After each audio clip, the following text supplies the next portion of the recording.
La Terre. Peut-être la seule planète de l'univers à abriter la vie. Mais pourquoi est-elle si extraordinaire? Les réponses sont enfouies dans les profondeurs de son passé. Pour en savoir davantage, il nous faut remonter le temps, à l'époque des premiers humains. Suivre l'irrésistible dérive des continents et affronter les dinosaures. Nous allons plonger dans des océans remplis d'étranges créatures. Endurer le froid intense des périodes glaciaires. Et subir les attaques effrénées de projectiles cosmiques. Nous devrons voyager à travers le temps pour remonter jusqu'à l'origine même de la Terre. Nous pourrons alors reconstituer l'histoire incroyable de notre planète pour comprendre comment et pourquoi le monde est ce qu'il est, tel que nous le connaissons.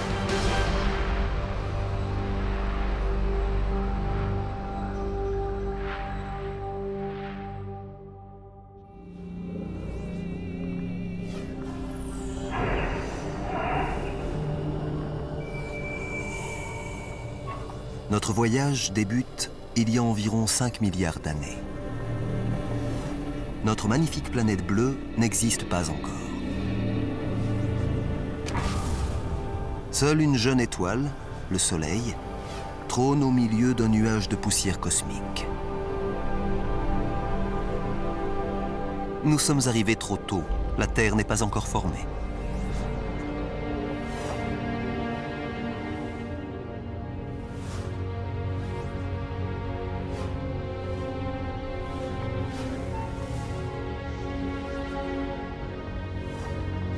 Au fil du temps, la poussière se réunit sous l'effet des forces de gravitation pour former de petits morceaux de roche.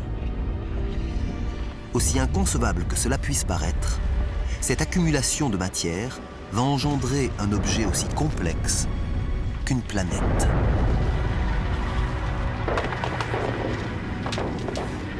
En l'espace de plusieurs millions d'années, la gravitation va poursuivre son œuvre pour donner naissance à la Terre, une planète parmi tant d'autres qui orbitent autour du Soleil.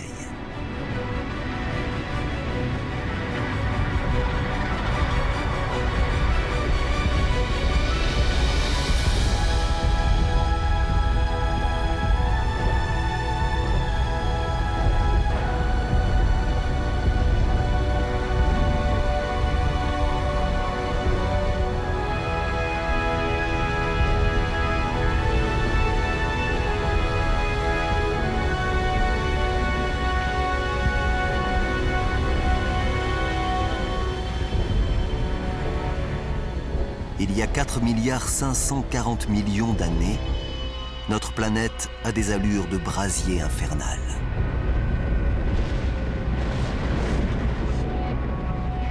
Il règne une température de plus de 1200 degrés. Il n'y a pas d'air, seulement du gaz carbonique, de l'azote et de la vapeur d'eau. Aucun organisme ne pourrait résister.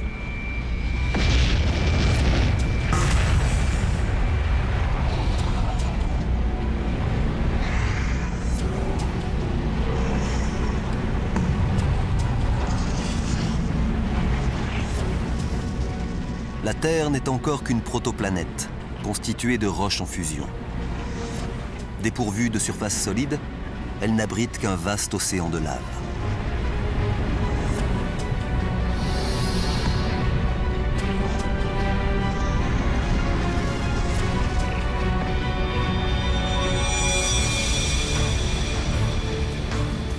Une jeune planète baptisée Theia se dirige droit sur nous. Elle a la taille de Mars et se déplace à près de 15 km/s, 20 fois plus vite qu'une balle de revolver.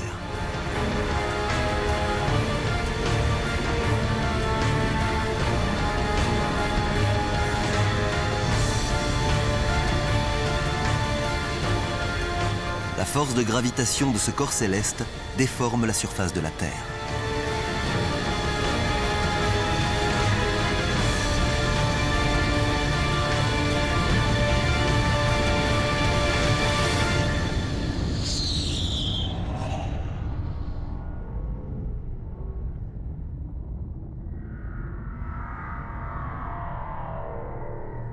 L'onde de choc est phénoménale.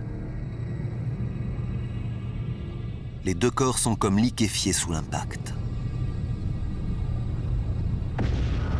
Ils éjectent des milliards de tonnes de matière dans l'espace.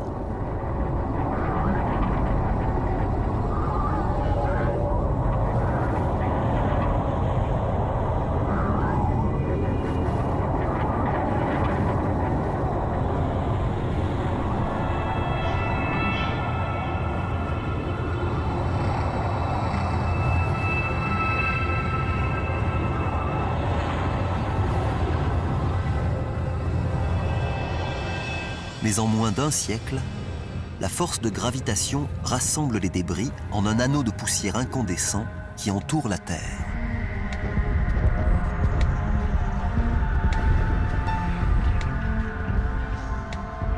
La solidification des fragments de roche en fusion forme alors un ensemble de 3500 km de diamètre.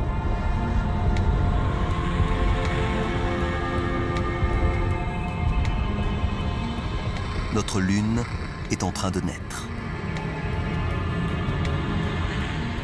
Elle gravite bien plus près de la Terre qu'aujourd'hui, à peine 22 000 km au lieu de 400 000 actuels.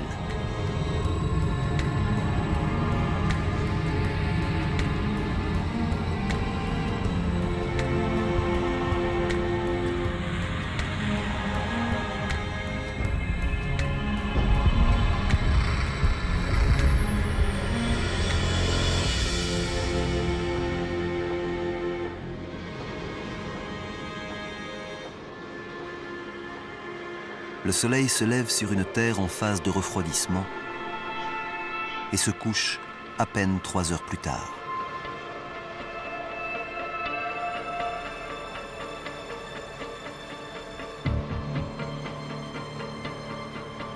L'impact a accéléré la rotation de la Terre.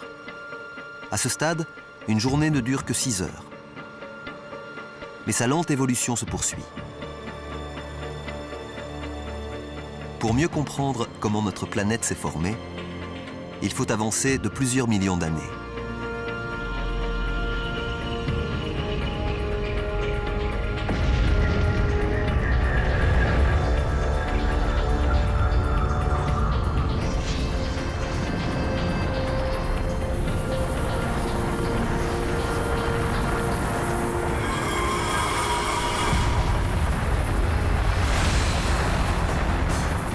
Une pluie de météorites.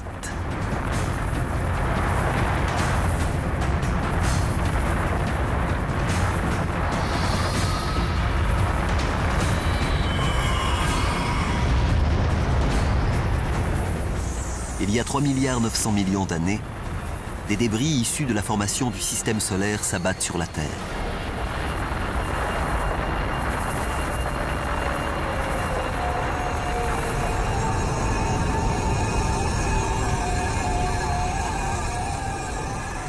Observons ces minéraux étranges au cœur des météorites. Ils ressemblent à des cristaux de sel, le même que l'on saupoudre sur nos aliments. Chacun d'entre eux renferme de minuscules gouttelettes d'eau.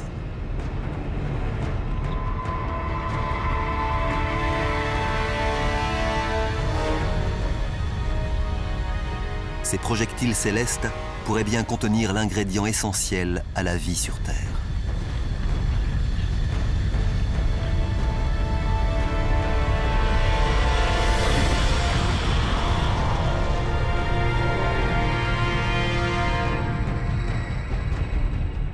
Chaque météorite ne contient qu'une quantité infime d'eau. Mais il s'agit d'un bombardement qui va durer 20 millions d'années.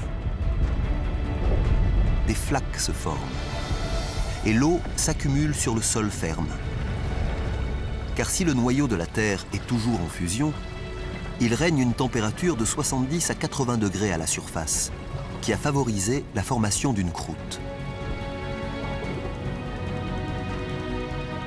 Chaque goutte, chaque perle dans les océans que nous connaissons aujourd'hui date de plusieurs milliards d'années.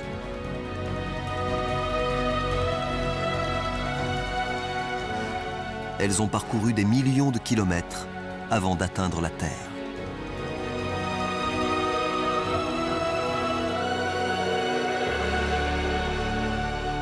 La Terre nous apparaît plus familière, mais c'est encore un lieu dangereux.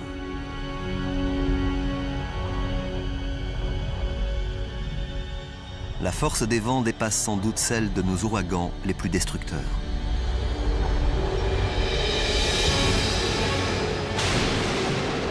La vitesse de rotation du globe alimente ces puissantes tempêtes. La Lune est si proche que sa force de gravitation est écrasante. Elle engendre de gigantesques marées qui déferlent à la surface de la Terre.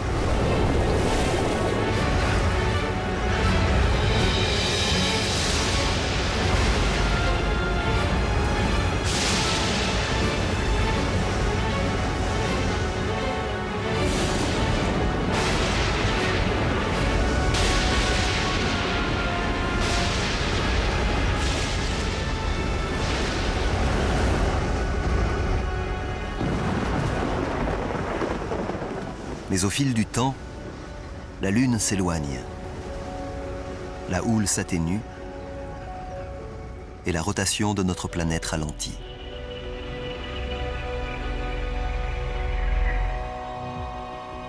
« 700 millions d'années après sa naissance, la Terre est recouverte d'eau.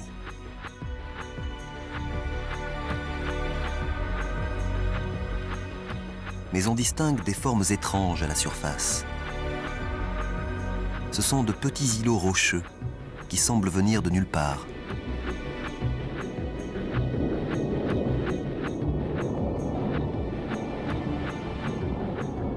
Mais bientôt, de la roche en fusion surgit de la croûte terrestre et jaillit de l'océan. Avec le temps, la lave refroidit et forme une île volcanique. Par la suite, elles se rejoindront pour former les premiers continents.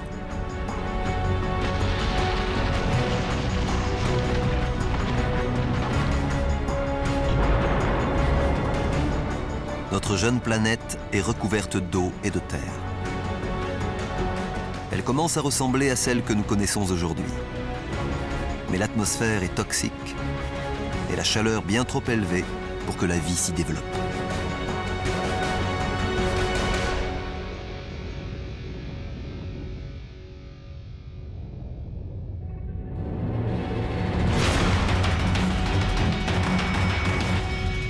Les météorites. Elles bombardent la planète depuis sa formation. Mais il y a 3,8 milliards d'années, nous sommes entrés dans une nouvelle phase de pilonnage intensif.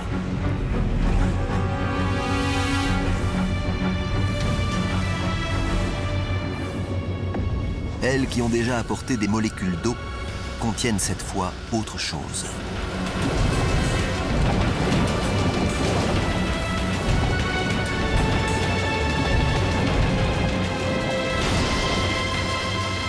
En se décomposant, elles libèrent du carbone et des protéines primitives. Ces minéraux venus des profondeurs de l'espace échouent ainsi dans nos océans.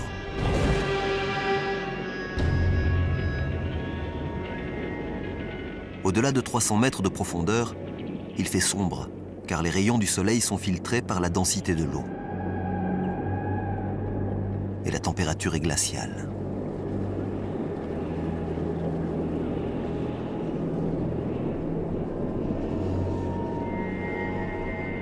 Et pourtant,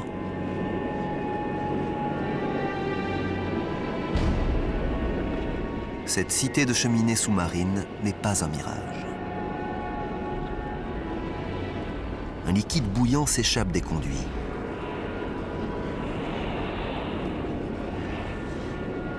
En s'infiltrant à travers des crevasses dans la croûte terrestre, l'eau de mer se réchauffe et se charge en minéraux et en gaz. Elle regagne l'océan sous la forme d'une mixture active qui donne naissance à ces concrétions.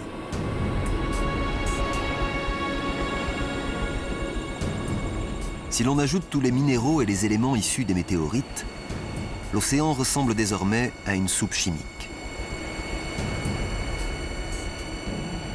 Il est impossible de déterminer quand et comment cela s'est produit, mais ces différents composants se sont assemblés pour créer la vie. L'eau est maintenant saturée d'organismes microscopiques.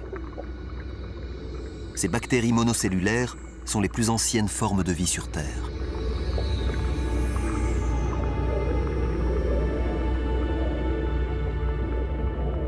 C'est un moment clé dans l'évolution de notre planète.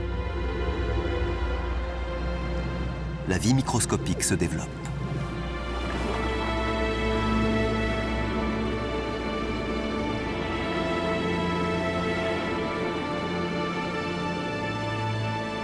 Mais 300 millions d'années s'écoulent sans que rien ne change. Le processus évolutif s'est bloqué. Seules persistent les bactéries monocellulaires.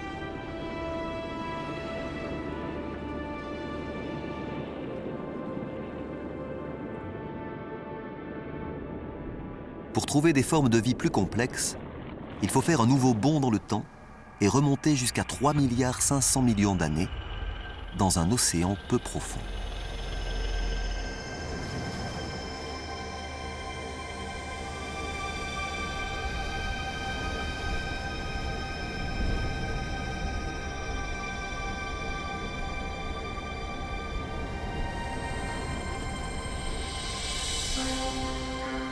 Ces formations ressemblent à des rochers, ou peut-être même à des plantes aquatiques. Elles semblent émerger du sol marin.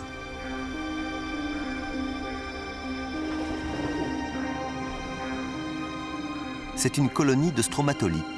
Chacune d'entre elles représente un amas de bactéries vivantes.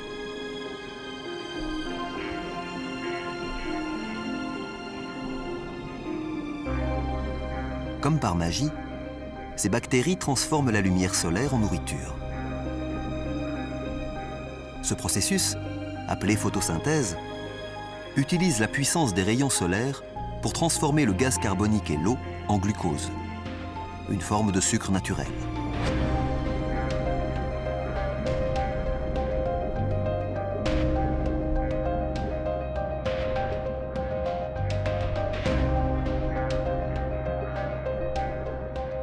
Et cette métamorphose libère un produit dérivé, un gaz, l'oxygène. Lentement, les stromatolites remplissent l'océan d'oxygène.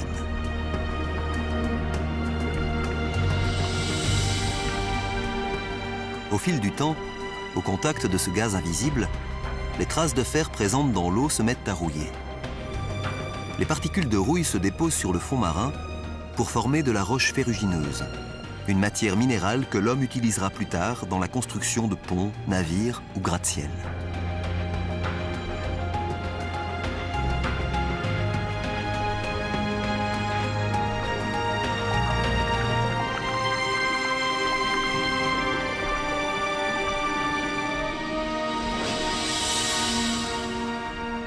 À la surface, l'oxygène transforme l'atmosphère. Ces stromatolites sont en train de fabriquer l'élément essentiel au développement de la vie. Sans elles, aucune chose vivante ne serait apparue. Si nous respirons aujourd'hui, c'est grâce à ces anciennes colonies de bactéries.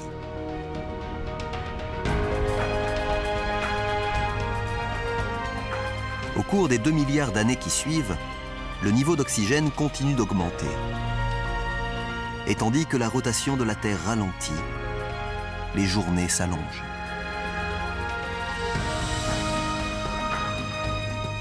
À présent, elles durent environ 16 heures. Nous commençons à comprendre que la formation d'une planète est un long, très long processus. Il y a 1,5 milliard d'années, soit environ 3 milliards d'années après la naissance de la Terre, aucune forme de vie complexe, aucune plante n'est encore apparue. Mais la Terre dispose d'un atout qui la distingue des autres planètes, une force qui a le pouvoir de tout changer.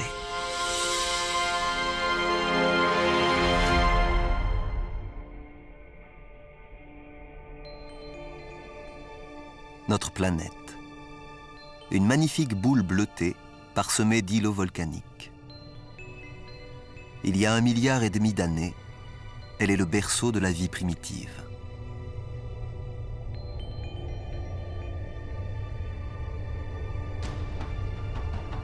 Au cours des millions d'années qui suivent, les îlots commencent à se déplacer. Au fond des océans, la croûte terrestre s'est fragmentée en vastes plaques, dites tectoniques. Plus en profondeur, le noyau de la Terre est toujours en action. Il y règne une température supérieure à celle de la surface du Soleil.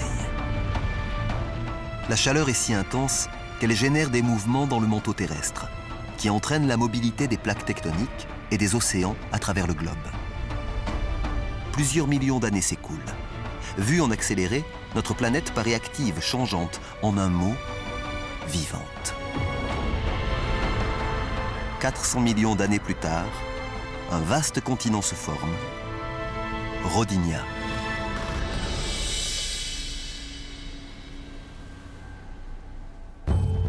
Dans les eaux peu profondes qui entourent ce continent unique, les stromatolites ont continué à alimenter l'atmosphère en oxygène. La température ambiante avoisine les 30 degrés et la journée dure maintenant 18 heures.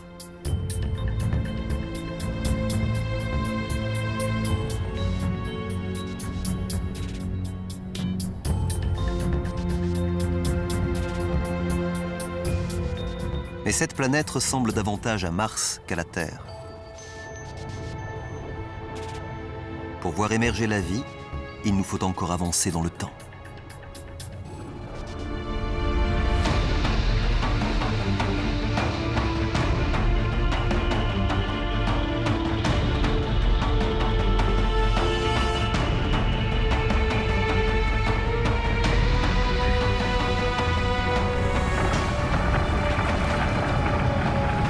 Le nord-ouest de la future Amérique, il y a 750 millions d'années.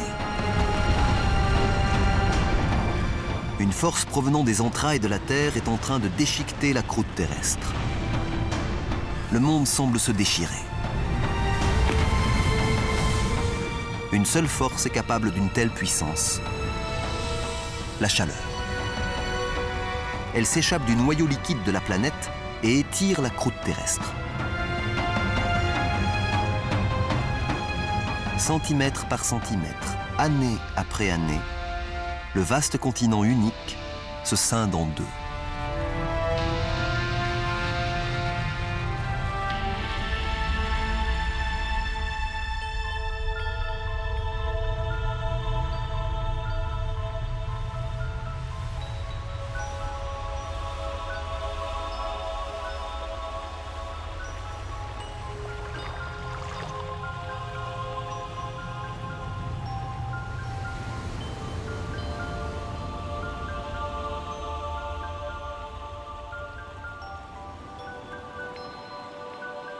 Cette activité géologique intense a engendré d'innombrables volcans.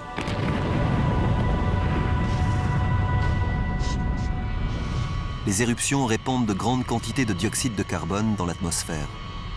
Le ciel est saturé de gaz et de cendres.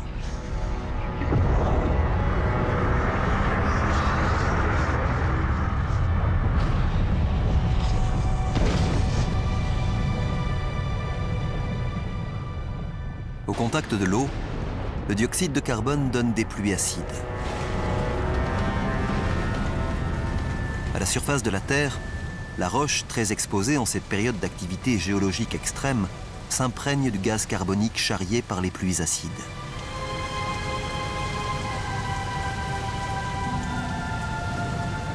Un processus au cours duquel la croûte terrestre va absorber une grande partie du dioxyde de carbone présent dans l'atmosphère.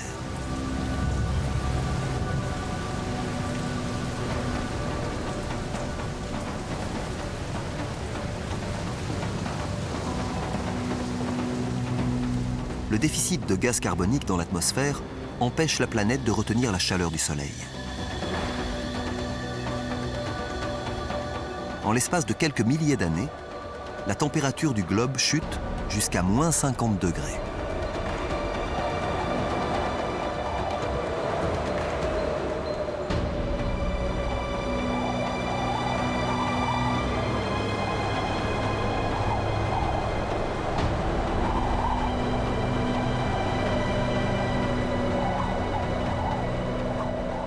Ce désert glacial recouvre le sud de l'Australie, il y a 650 millions d'années.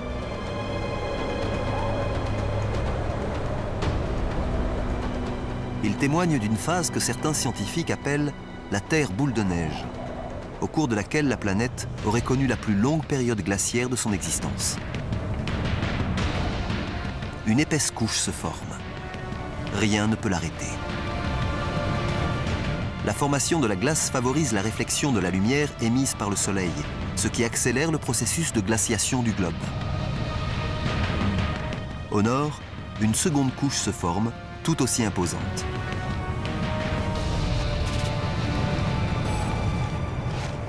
Deux calottes glaciaires se propagent à partir des pôles pour se rejoindre au niveau de l'équateur.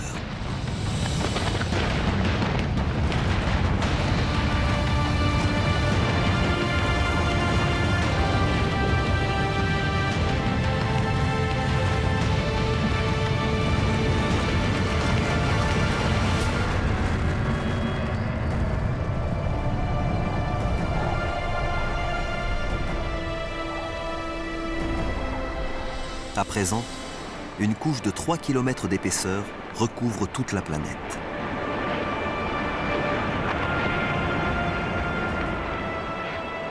La Terre a d'abord été une boule de feu. Désormais, c'est une boule de glace. La chaleur et la lumière solaire sont réfléchies vers l'espace.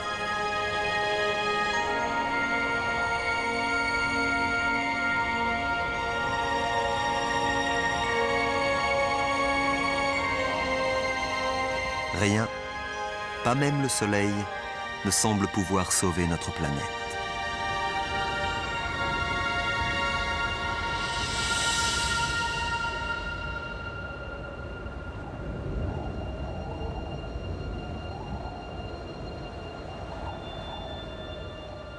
La Terre est une gigantesque boule de neige. Il y a 635 millions d'années, la glace recouvre le globe pendant près de 15 millions d'années. Mais rien n'est éternel et la Terre va se réchauffer. La vie aura-t-elle survécu? La surface du globe est gelée, mais son noyau est toujours plus chaud que la surface du Soleil.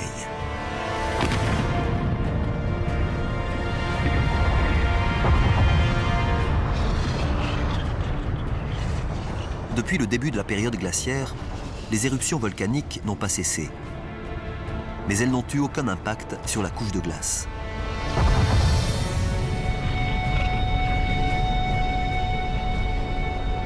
Au fil des éruptions, des milliards de tonnes de gaz carbonique se répandent dans l'atmosphère. Avant la grande glaciation, la roche de la croûte terrestre en absorbait la plus grande partie. Mais maintenant que le sol est recouvert de glace, le gaz se répand dans l'atmosphère.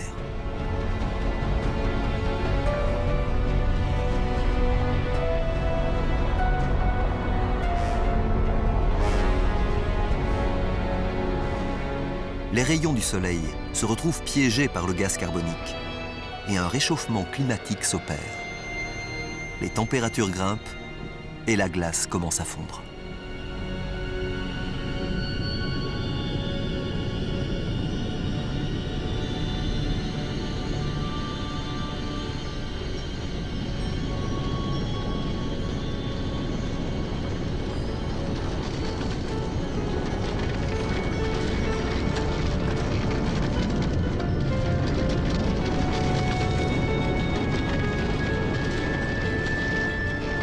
Les scientifiques supposent qu'au cours de cette longue période glaciaire, le poids de la couche de glace a affaissé la croûte terrestre. Lorsque la calotte glaciaire se met à fondre, le sol tend à se redresser, se fragilise et laisse émerger de nombreux volcans. Le dioxyde de carbone libéré par les volcans contribue au réchauffement global.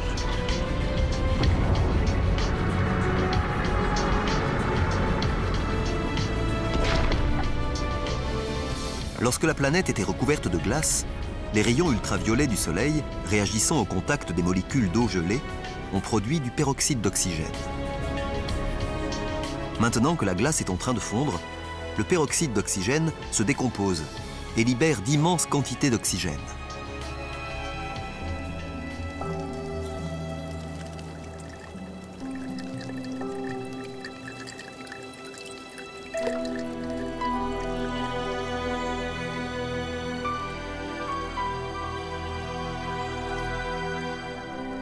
Avec autant d'eau, les conditions propres à l'émergence de la vie sont idéales.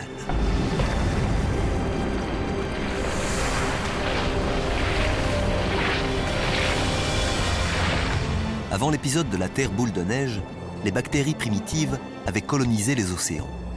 Il y a 540 millions d'années, dans un océan rempli d'oxygène, les bactéries primitives ont évolué.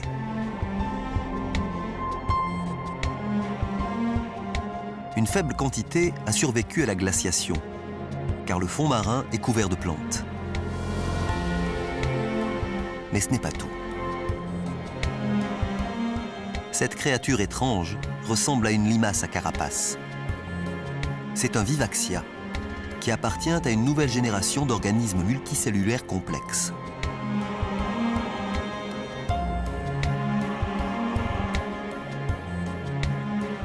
Nous entrons dans l'une des périodes les plus dynamiques de l'histoire de la Terre, celle de l'explosion cambrienne.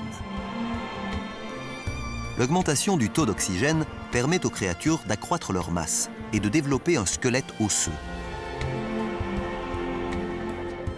Il y a des vers, des éponges et ces créatures mobiles, des trilobites. Ce sont de lointains ancêtres des insectes, des homards et même des scorpions.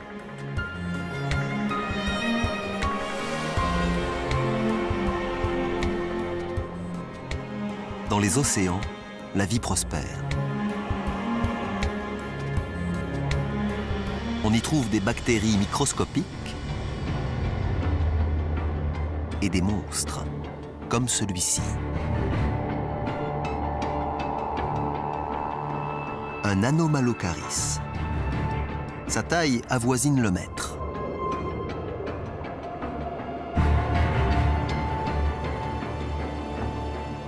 Il dispose de grands yeux, de dents acérées et de membres antérieurs.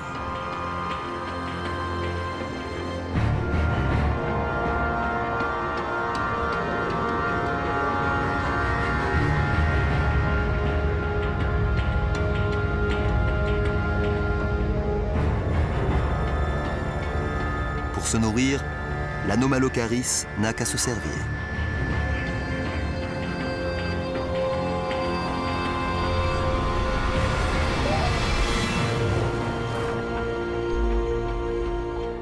Le trilobite est incapable de se rétablir. Sa carapace ne protège pas son abdomen.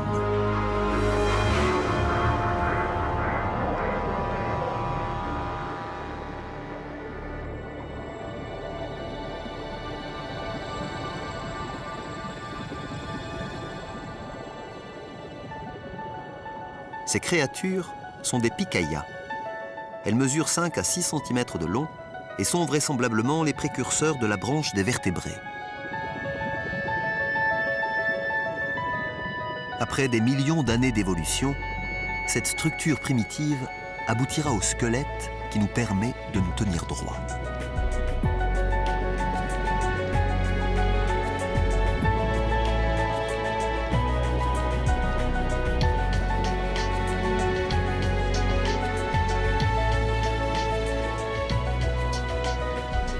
En plongeant dans l'océan, nous ne pensions trouver que les vestiges de la vie.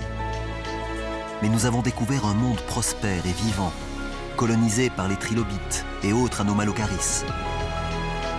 Petit à petit, les créatures prennent des formes familières.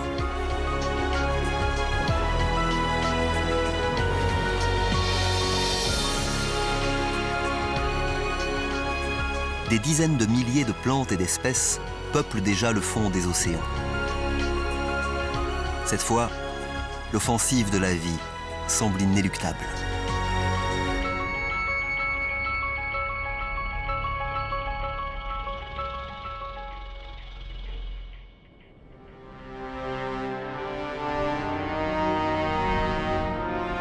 Mais qu'en est-il sur la terre ferme?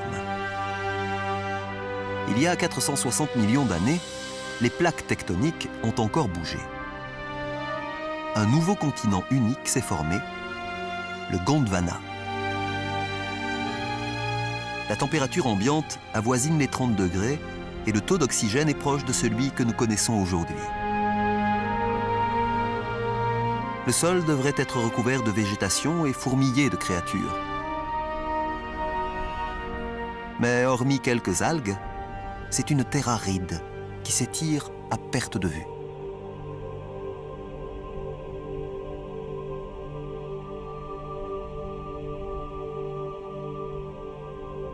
Il ne peut y avoir qu'un seul responsable, le Soleil.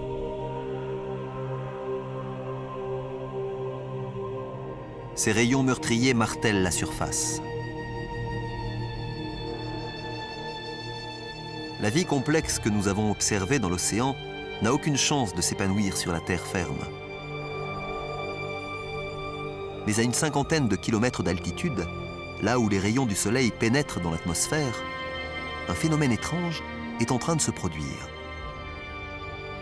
Au contact du rayonnement solaire, l'oxygène se transforme en ozone, un gaz qui forme une couche autour du globe et absorbe les rayons mortels du soleil.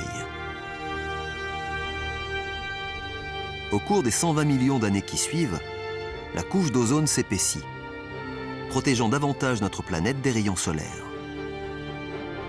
Sans cette couche salutaire, la vie n'existerait pas à la surface de la Terre.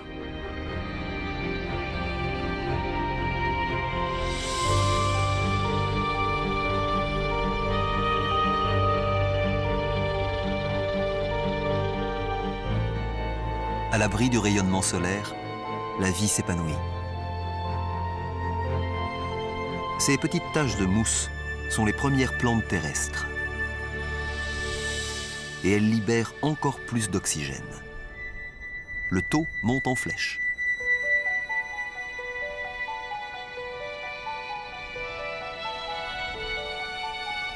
Nous sommes il y a 375 millions d'années.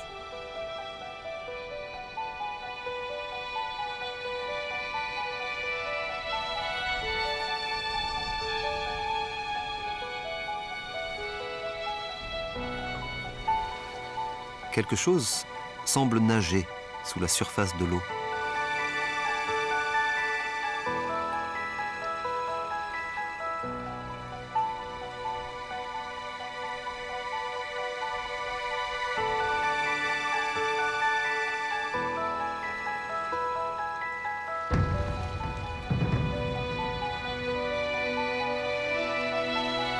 C'est un poisson étrange, un tiktaalik.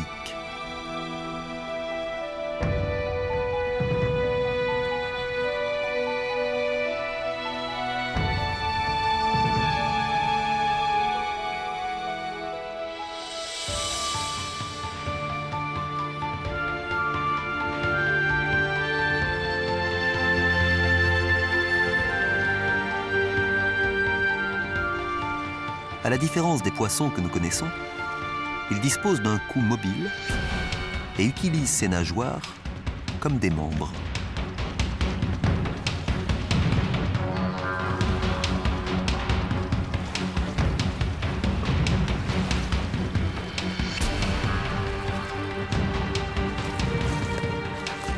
Cette créature est capable de se mouvoir hors de l'eau, là où la végétation est en pleine expansion.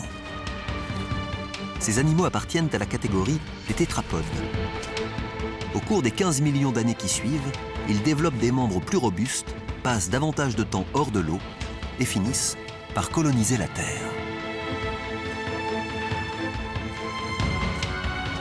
C'est à partir de créatures comme celle-ci que tous les vertébrés à 4 membres vont se développer.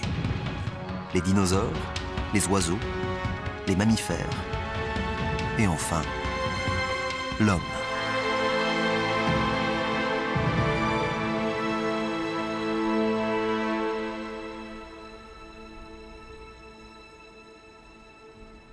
Le sol est recouvert de mousse et de fougères à perte de vue. Certaines plantes font plus de 30 mètres de haut. Voici une graine, charriée par les vents.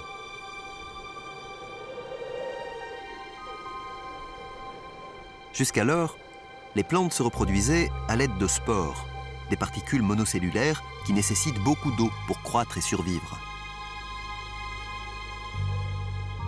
Mais cette graine est à des kilomètres de tout point d'eau. Elle doit disposer de ses propres réserves pour se développer. À la différence des spores, elle peut survivre durant des mois, voire des années, sans eau ni nourriture.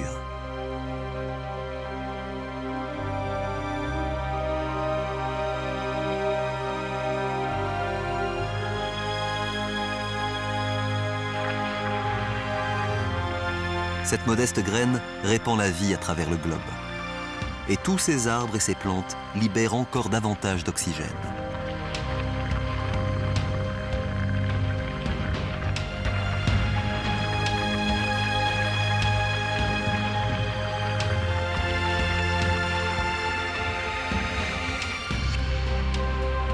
Nous pourrions respirer l'air qui circule. Nous pourrions vivre ici, maintenant.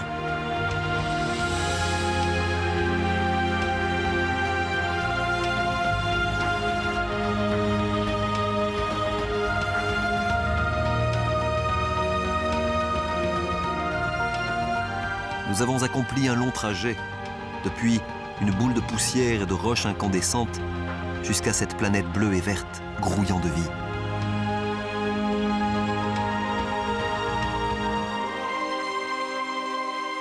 Il n'y a pas encore d'humains, mais il y a des poissons, des plantes et cette créature. Une libellule. Une libellule de la taille d'un aigle. Cette géante s'appelle Méganeura. Au fil de l'évolution, ses membres se sont transformés en ailes, lui permettant d'étendre son territoire de chasse.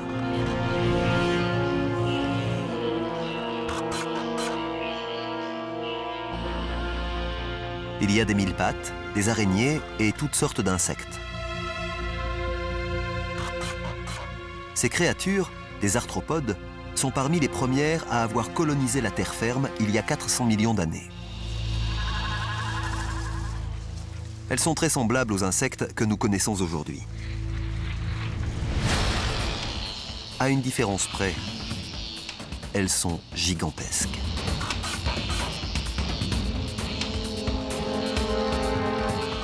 Nous sommes tombés sur un monde perdu, peuplé de géants. Les mille-pattes mesurent 2 mètres et les scorpions ont la taille de loups. La forte teneur en oxygène de l'atmosphère rend leur système respiratoire plus efficace, permettant aux insectes d'atteindre des dimensions bien plus importantes qu'aujourd'hui. Ce reptile primitif est un Hylonomus. Les créatures que nous avons vues jusqu'à présent pondaient leurs œufs en milieu aquatique. Mais ces œufs contiennent toute l'eau et les substances nutritives nécessaires au développement de l'Hylonomus. Les embryons grandissent dans une cavité remplie de liquide.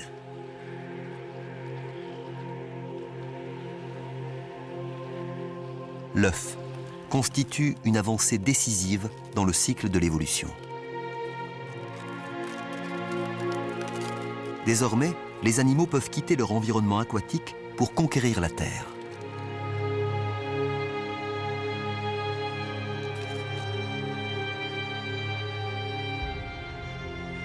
Ce bébé Hylonomus va ouvrir la voie.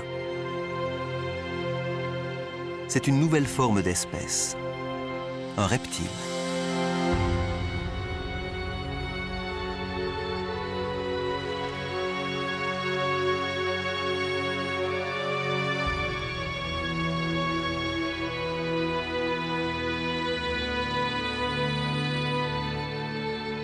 la vie débouche inévitablement sur la mort.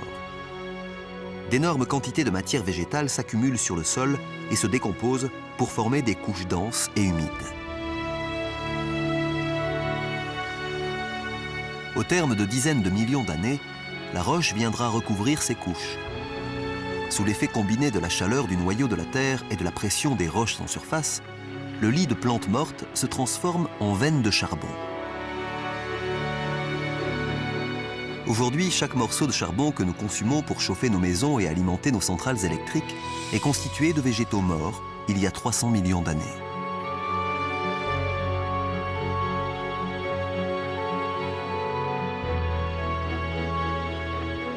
Au cœur de la matière en décomposition, à l'abri des regards, la vie se réveille. Bientôt, les graines germeront, les plantes pousseront et ces sols renaîtront de leurs cendres. La vie semble avoir conquis la planète.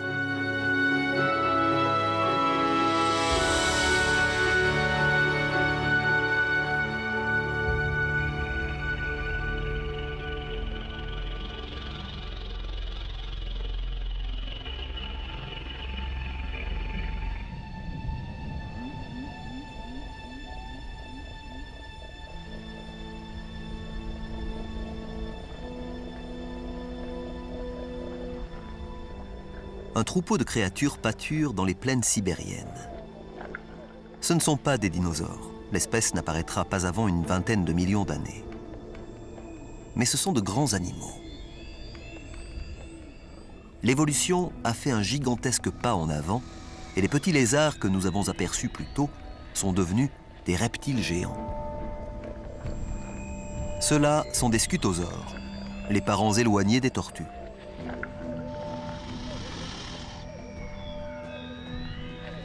Ils sont herbivores. Et si les herbivores ont l'air si robustes, les carnivores doivent être monstrueux.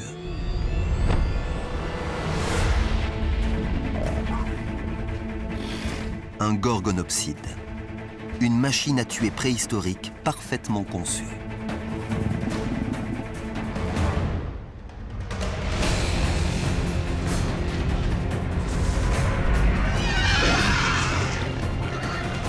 Ses dents en forme de sabre ont blessé le scutosaure.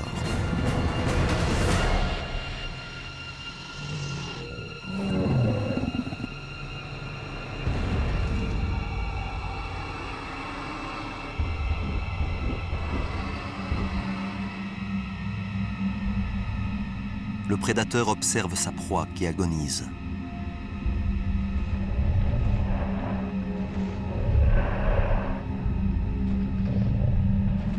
Il s'apprête à lui donner le coup de grâce quand quelque chose d'étrange se produit. Le sol se met à trembler.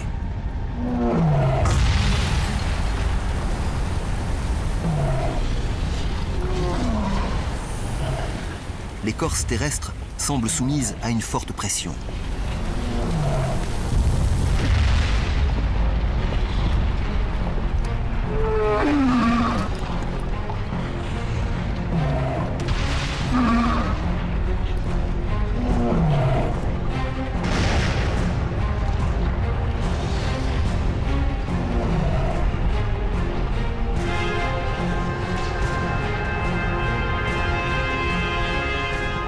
De la lave jaillit à la surface et inonde le paysage tout entier.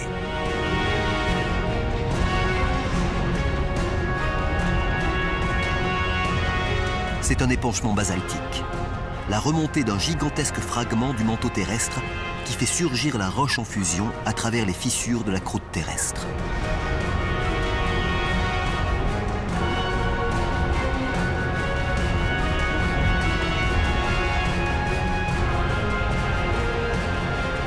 La surface de la Terre se transforme en brasier infernal. Les scutosaures et les gorgonopsides disparaissent. Ce sont les premières victimes de la plus grande extinction massive que la Terre ait connue, l'extinction du Permien.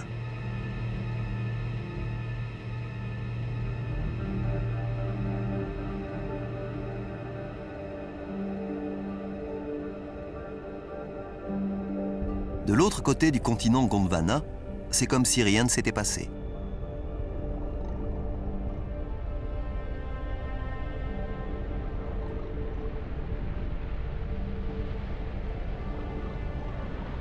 il neige.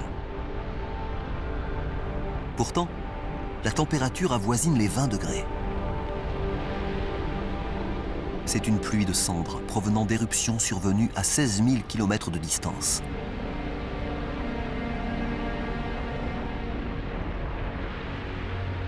Les cendres brûlent, asphyxient et tuent les animaux aux 4 coins du globe.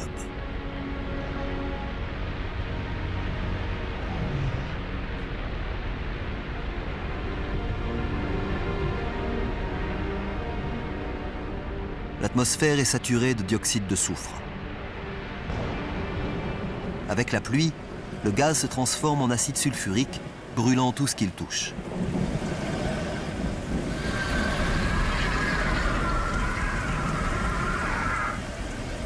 Le phénomène qui paraissait localisé est en train de s'étendre à l'ensemble de la planète.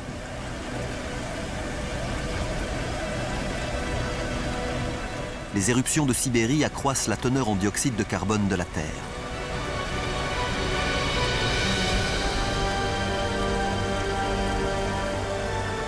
L'atmosphère se réchauffe, l'eau s'évapore et la végétation meurt. La vie, qui semblait enfin avoir pris pied sur notre planète, est en train de s'éteindre.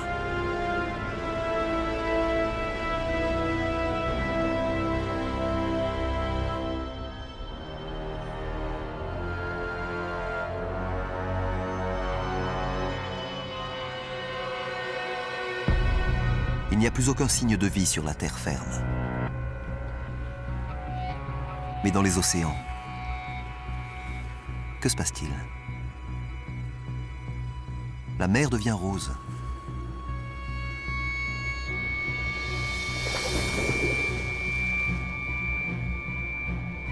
La flore, les trilobites, les prédateurs, tout a disparu. Tout, à l'exception de ces algues roses. La hausse des températures atmosphériques a dû réchauffer les océans et les priver d'oxygène. À présent, rien ne peut survivre dans ces eaux stagnantes, hormis les algues. Les éruptions sibériennes sont en train de transformer la planète entière. Rien, pas même le fond des océans, n'est à l'abri.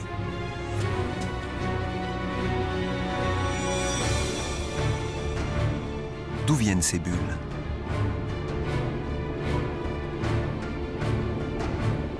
Ce n'est pas de l'oxygène, mais du méthane qui s'échappe de vastes nappes emprisonnées sous le fond marin. Le méthane est un gaz à effet de serre au moins 20 fois plus mortel que le dioxyde de carbone. Jusque-là, il était solidifié sous forme de glace, mais avec le réchauffement des océans, celle-ci se met à fondre.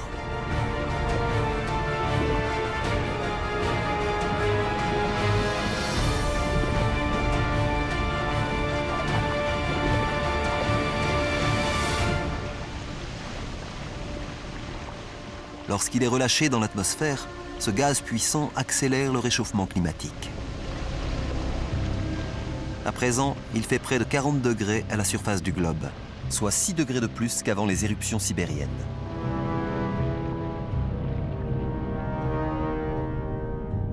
Cette fois, même les créatures qui ont réussi à survivre sont condamnées.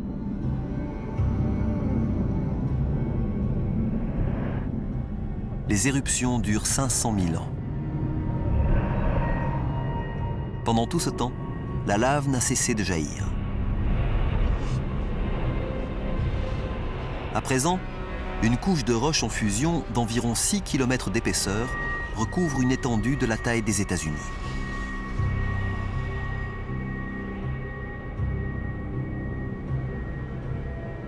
« 95% de la faune et de la flore sont décimées. Une poignée de créatures ont réussi à survivre enfouies sous terre. Elles se nourrissent de ce qu'elles trouvent.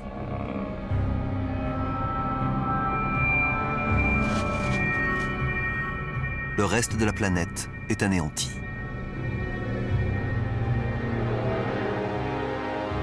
Il y a 250 millions d'années, nous sommes revenus à la case départ, sur une planète sans vie. Ou presque.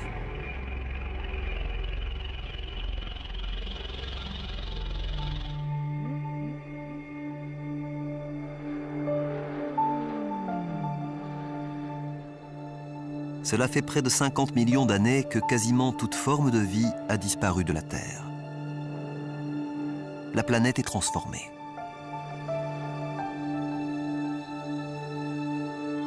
Il y a 200 millions d'années, un continent unique s'étire d'un pôle à l'autre. La Pangée.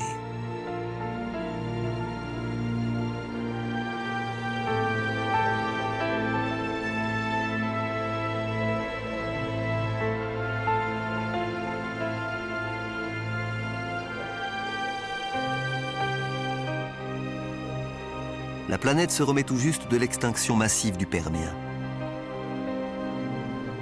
Les températures se stabilisent, les pluies acides ont cessé et la végétation réapparaît.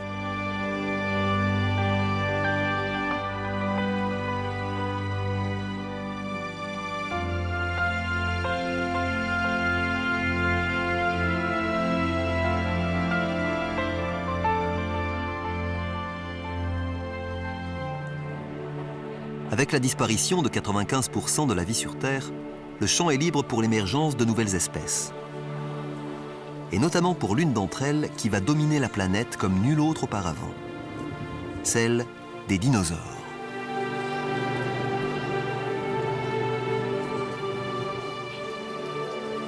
Voici l'Amosaurus. Comme tous les autres dinosaures, il descend des rares reptiles qui ont survécu à l'extinction permienne. Mesurant environ 4,50 m de haut, c'est une créature lente et vulnérable.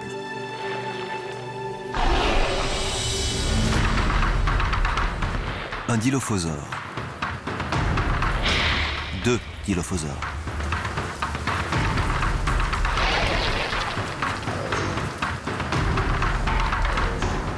Ils sont plus petits et rapides.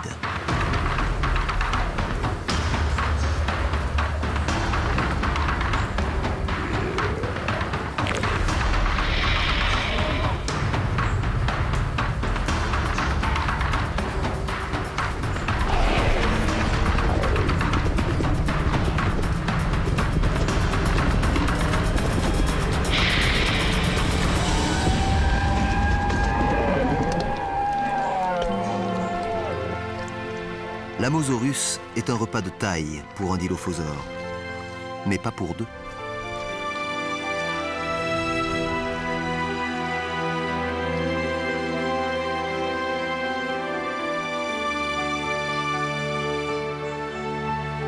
Les dinosaures ont repeuplé la Terre.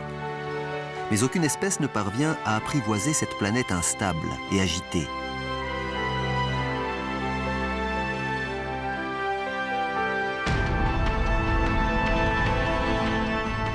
La croûte terrestre devient moins dense.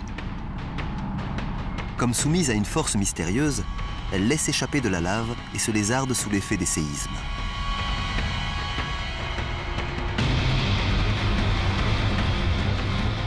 Le phénomène se produit le long de ce qui deviendra la côte est de l'Amérique du Nord.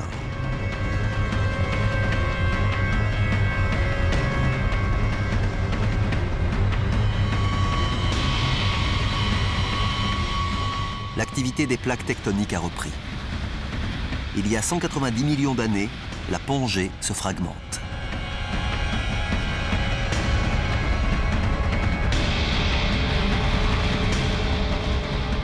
Une gigantesque plaque continentale s'est détachée, ouvrant un abîme dans lequel se forme un nouvel océan, la Thétis, au-dessus de ce qui deviendra plus tard le Moyen-Orient.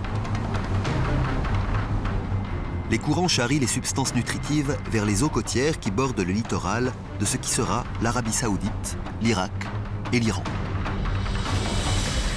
L'abondance de nourriture attire les poissons par millions.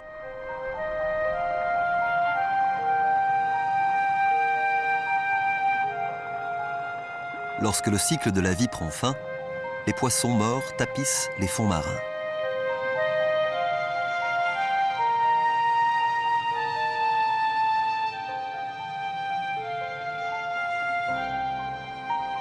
Au cours des 10 millions d'années qui suivent, des couches de roches ensevelissent et réchauffent les vestiges de matière organique. Les cadavres de poissons et de plancton seront recyclés pour donner du pétrole.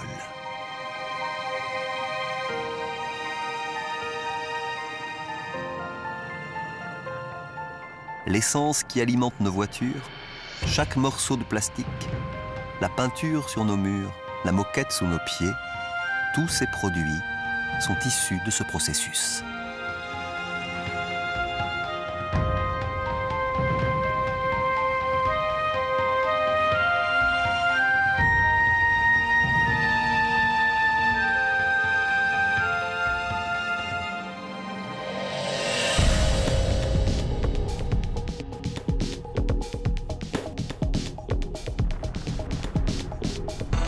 Il y a 180 millions d'années, la plaque continentale nord-américaine continue de s'éloigner des plaques européennes et asiatiques vers l'ouest.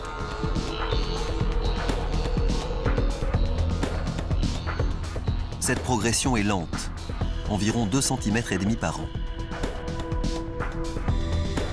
Mais si l'on accélère le temps, on assiste à la formation d'un nouvel océan et de nouveaux continents.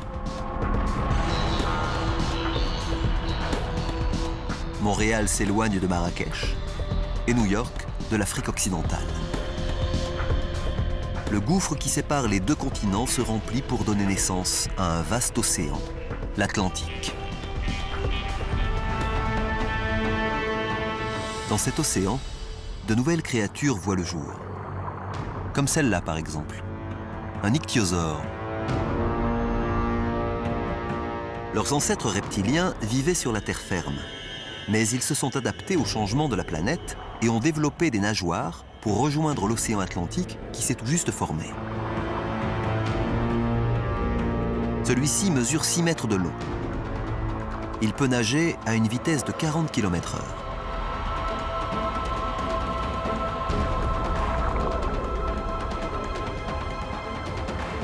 C'est la créature la plus rapide et le prédateur le plus efficace de l'océan. L'espèce a régné sur les mers du globe pendant 50 millions d'années.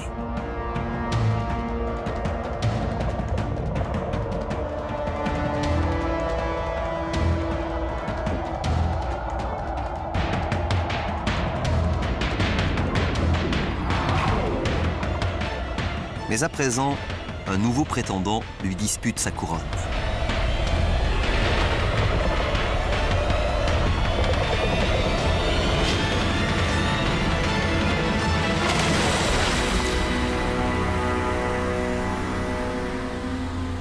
Le pliosaure.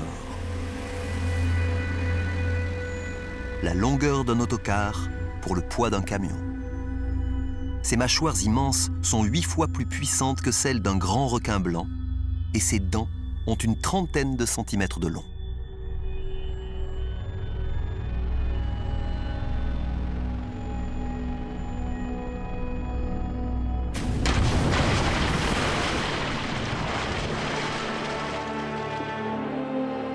Notre planète, comme les créatures qui y vivent, est méconnaissable.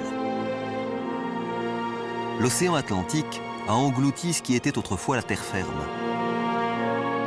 C'est ici même que nous avions vu les Amosaurus paître et les Dilophosaures traquer leur proie. Le monde des dinosaures est peut-être différent, mais ces créatures se sont imposées comme aucune autre auparavant. Elles paraissent invincibles.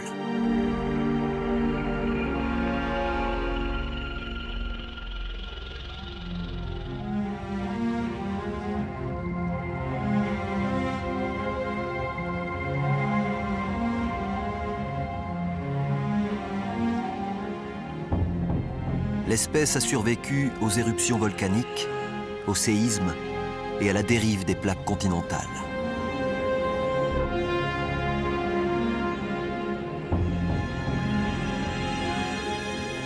Les dinosaures ont prospéré durant 165 millions d'années.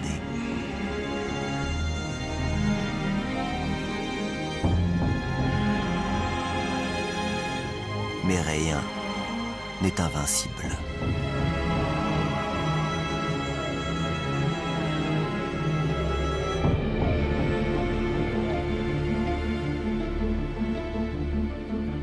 Un petit animal aux allures de musaraigne.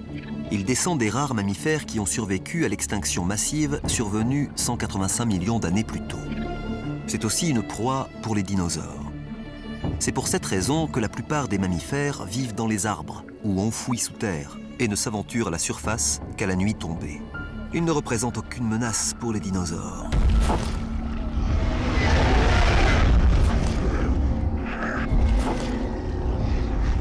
Rien ne peut rivaliser avec la domination de l'espèce.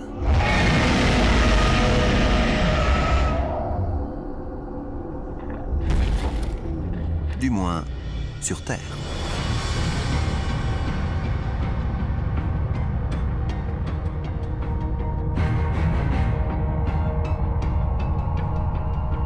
Un morceau de roche gigantesque traverse l'espace.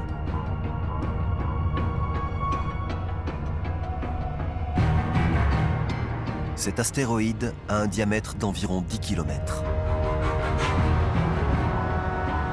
Il est plus gros que le mont Everest.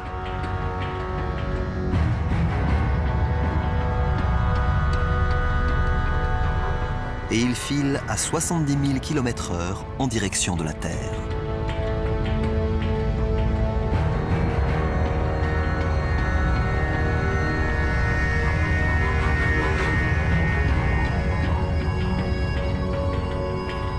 Il se dirige vers le golfe du Mexique, au large de la péninsule du Yucatan.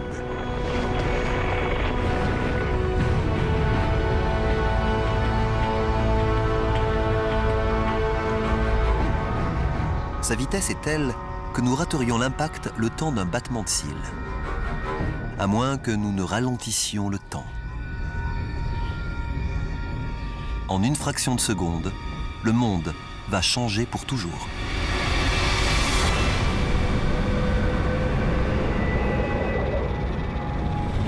Au moment de l'impact, le sommet de l'astéroïde se trouve encore à 11 000 mètres d'altitude, là où croisent les avions de ligne modernes.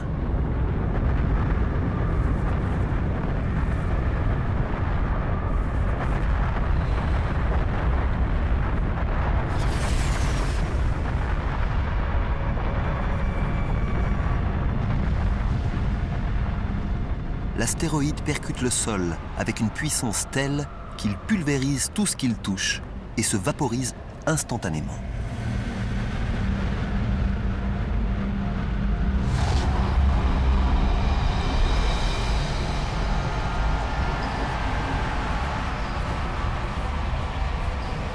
L'impact libère l'énergie de plusieurs millions de bombes nucléaires.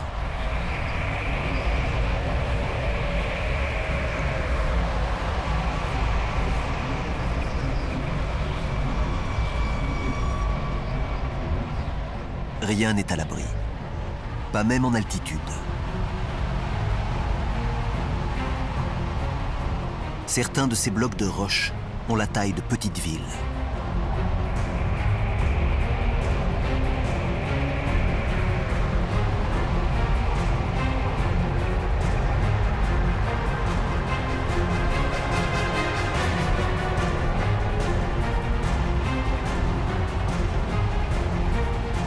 L'onde de choc s'éloigne de la zone d'impact comme les éclats d'un obus.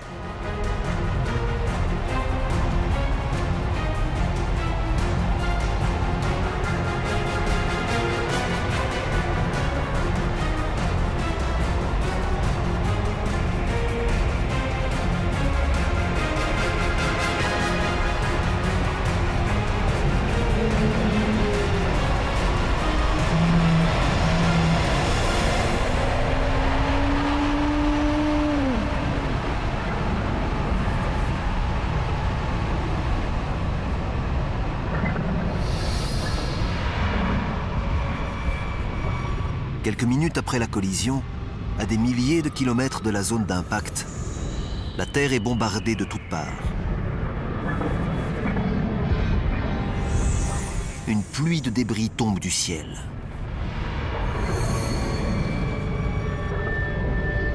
De puissants séismes secouent la planète.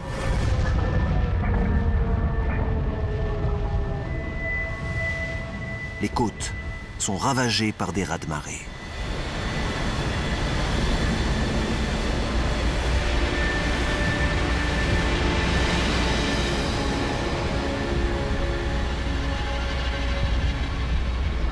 Mais l'assaut ne fait que commencer. Le panache de poussière et de roches en fusion se répand autour de la Terre. Le ciel s'embrase. À la surface du globe, la température grimpe jusqu'à 275 degrés. Au sol, la végétation s'enflamme.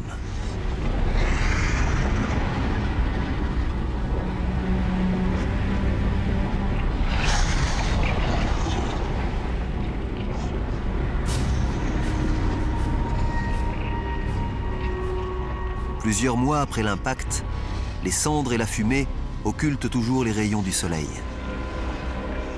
Privée de lumière, la végétation meurt, affamant la faune dont elle assurait la survie. L'issue d'un tel cataclysme semble fatale.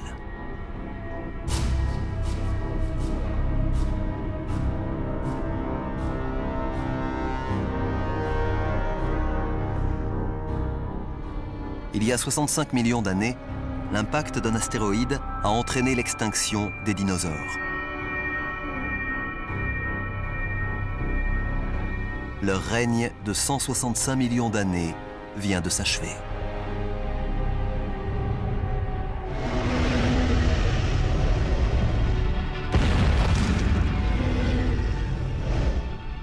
Mais la disparition des dinosaures représente une opportunité pour une autre espèce, les mammifères. En vivant enfouis sous terre, ils ont survécu aux flammes et à la fournaise.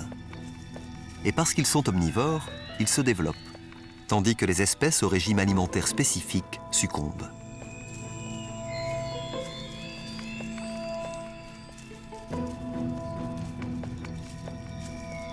Ce sont les héritiers improbables de la couronne des dinosaures.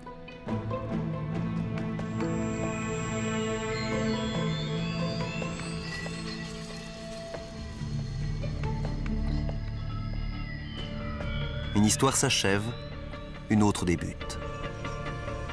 Qui sait, la disparition des dinosaures pourrait ouvrir la voie à nos ancêtres.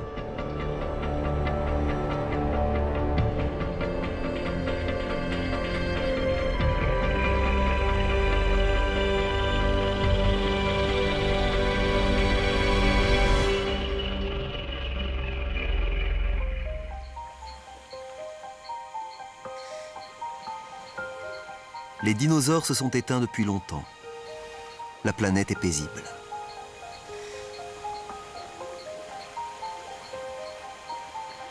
Dans ce nouveau monde, nos ancêtres mammifères évoluent.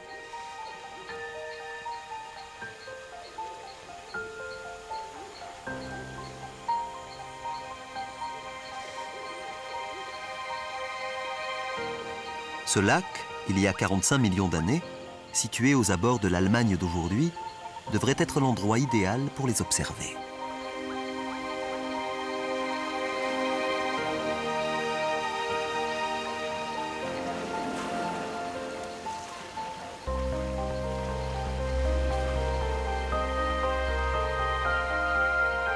Celui-ci est différent des spécimens que nous avons vus auparavant. Ses yeux et son cerveau sont plus grands. Il se nomme Darwinius massilae, Ida, de son petit nom. Cette femelle ne nous ressemble pas, mais l'étude de son fossile, découvert en 1983, nous permet de penser que cette espèce de primate, aujourd'hui éteinte, a pu se développer pour donner les grands singes et enfin l'homme. Ce petit lémurien qui vivait il y a 47 millions d'années pourrait bien être l'un de nos premiers ancêtres connus.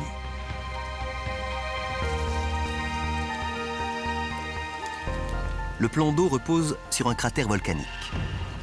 Il libère des gaz toxiques.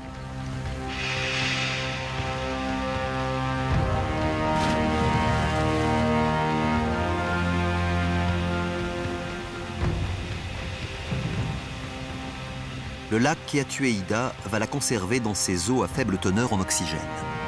Un jour, quand l'eau aura disparu et qu'Ida sera fossilisée dans la pierre, nous découvrirons que ce primate primitif pourrait bien être à l'origine de notre propre histoire.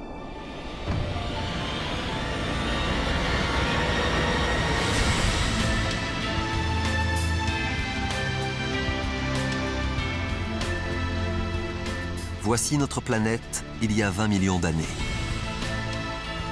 Chaque océan, chaque continent est à la même place qu'aujourd'hui. Il ne manque qu'un détail. L'homme. Pour que l'être humain fasse son apparition dans ce monde, quelque chose doit changer.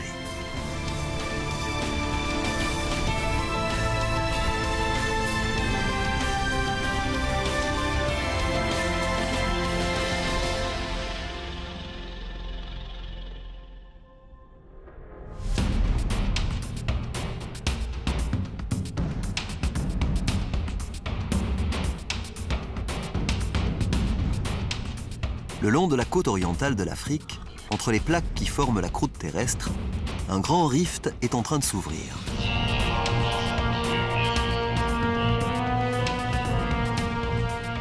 Il s'étend sur plus de 6400 km.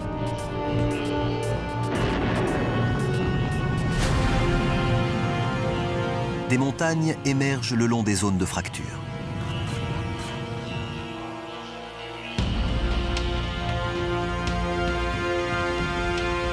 Là, on dirait un singe. Ce n'est pas un humain. Il pourrait rester perché dans les arbres, mais son environnement est en train de changer.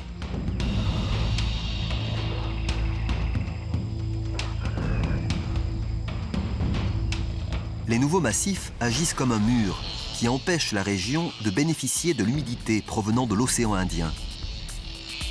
Il fait plus chaud et plus sec. La forêt tropicale se transforme en savane aride.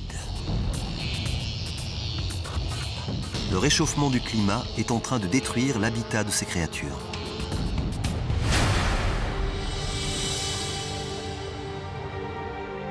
Elles doivent migrer pour chercher de la nourriture, ce qui implique de se redresser pour progresser sur deux pieds et parcourir de grandes distances.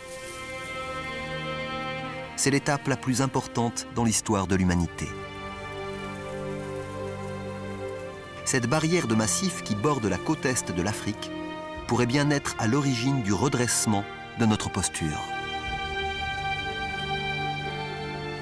Aussi incroyable que cela puisse paraître, le mouvement aléatoire de deux plaques continentales a sans doute déclenché une série d'événements qui aboutiront à l'arrivée des premiers humains.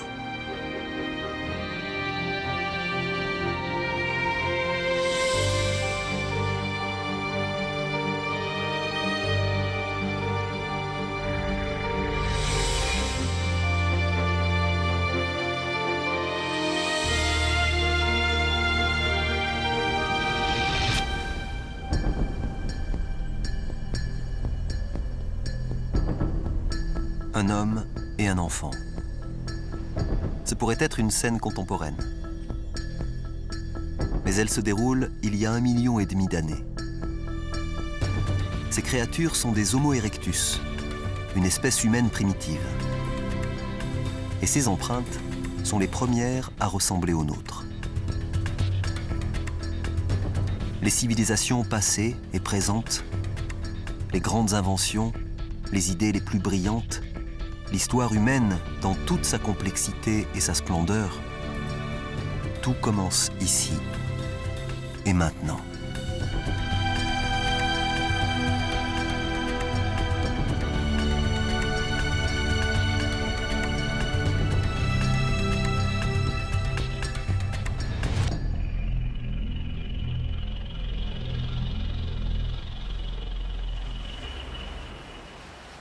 Le climat change à nouveau. Il y a 70 000 ans, le niveau de la mer s'abaisse. Par endroits, moins de 13 km séparent l'Afrique de l'Arabie. La mer Rouge est une bande d'eau étroite et assez peu profonde pour que ce petit groupe sorte d'Afrique. Ils appartiennent à une espèce humaine plus récente, Homo sapiens.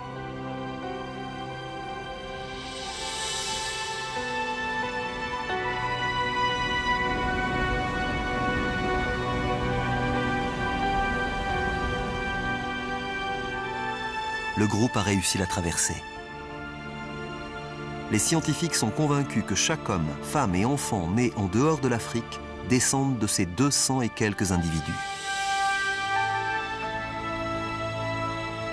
Au fil du temps, nos ancêtres se multiplient et s'étendent à l'Inde, à l'Asie et à l'Europe.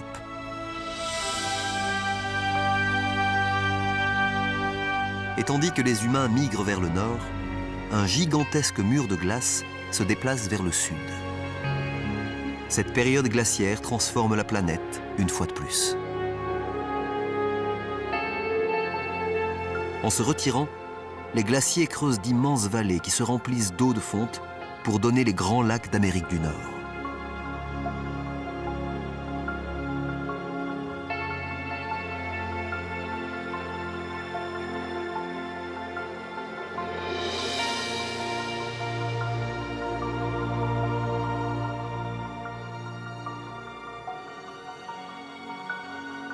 Il y a 6000 ans, la glace se retire jusqu'au pôle, autour de l'Arctique et de l'Antarctique.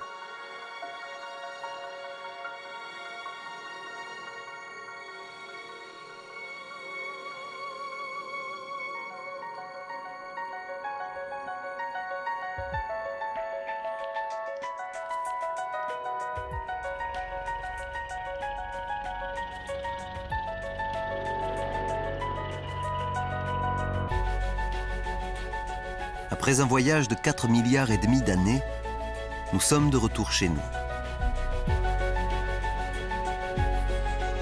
Voici le monde tel que nous le connaissons. Pour la première fois, nous pouvons retracer l'histoire incroyable de notre planète.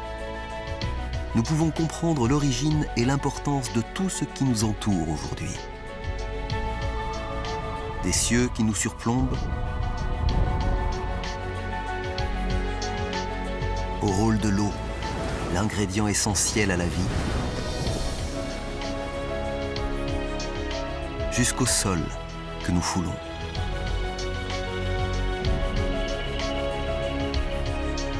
Et enfin la vie, résultat spectaculaire d'une chaîne de hasards, de coïncidences et de catastrophes.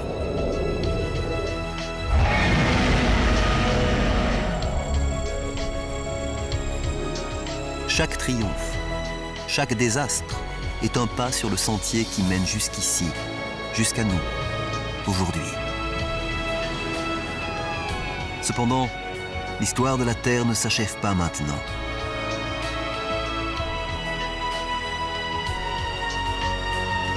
Il s'est passé beaucoup de choses, mais il en reste tant d'autres à venir.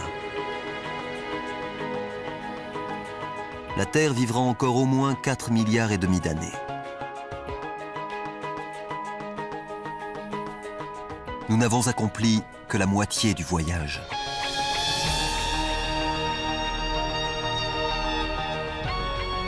Imaginez quelle merveille, quelle frayeur, quelles créatures étranges attendent encore notre planète.